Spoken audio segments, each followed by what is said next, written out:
Hey there, had to show you that it is put back together, not without trials, of course. Anyways, just had to show you that both the housing, shaft housing coming down had to be shimmed wider. Put new parts in, and yeah, there was the original gasket and a few thin aluminum shim gaskets, and once you start bolting things back down, I was going around each bolt slowly and down and snugged, and at some point I was checking and reached up to the top, and guess what? The shaft wouldn't spin freely anymore. Of course, I had that arm off of there before, and so there was nothing there. I could spin it freely. I just put that back on. So anyways, need to be shimmed thicker red rubber sheet gasket material. Took one of those shims and just copied it, duplicated it, and it was the same with the side cover. The tolerances, just went to put it on, started snugging it up, and it did the same thing. Just would not spin, shaft would not spin freely. So corrected those things, and it's put back together. And just as a reminder, I'll show you again what was replaced. There's the old shaft, the big pin, whatever you want to call them, travels up and down, the bearings inside there.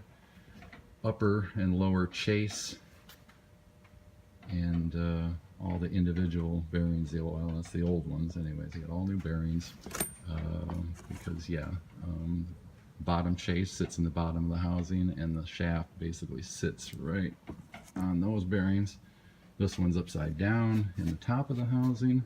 That was fun. That was fun, yeah. And but anyways, that was replaced. Come over here, show you just a couple things.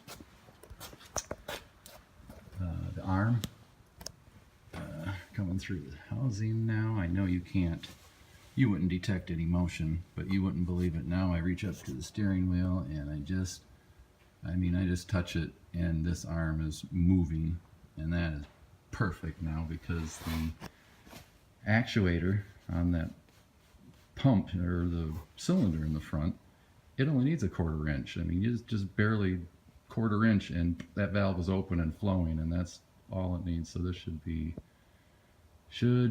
it now. I had to show you. You can see that I kind of heated it up really good to get that thing off of there, and this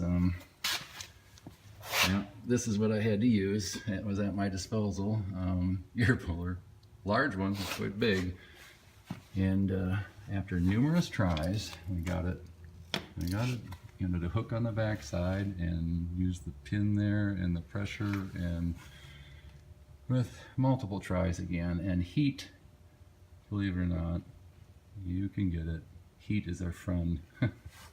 Lastly, what's the thing about these loader mainframes? I was just about ready to, I was close. You can see they're almost ready to put on. They hang by the new back plate and bolts back there. And anyways, if it was on, it would be perfectly in line with what I wanted to do right there. This whole main arm. Anyways, last thing I wanted to show you is the pins. The pins wouldn't come out of here when I wanted to drop the loader off the tractor at first. I couldn't get them off, or the loader arms would come off of the pins. They were loose here, of course, because it rotates, and that's the upper arm for the loader. And but the pins were stuck. Stuck. Anyways, I got the loader, I got the arms away from it, dropped it, and that was a whole different story. But once I had these off, I just wanted to show you that I got them laid out flat on sawhorses and into the press, and got it all blocked up underneath, leveled, so the applied pressure from the press would be perfectly nice and straight on those pins. And there's the torches with enough heat and applied pressure.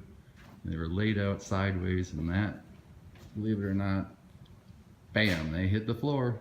They hit the floor.